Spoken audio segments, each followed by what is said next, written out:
Hey everyone, welcome back to another video. Today we'll be discussing how you can install the NBA League app on your Samsung Smart TV. Let's get started. So first, it's very important to make sure you have the system requirements for the NBA League Pass on your Smart TV. For example, make sure you have a minimum speed of 5 MBs per second for an optimal experience. Make sure that your Smart TV has a Play Store which is compatible with the NBA League Pass app.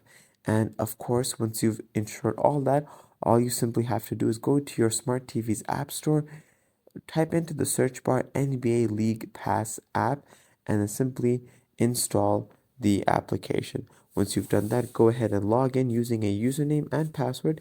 If you don't have an account yet, you can easily create one on the official NBA website. After logging in, you should be able to access all games and additional content available on the NBA League Pass.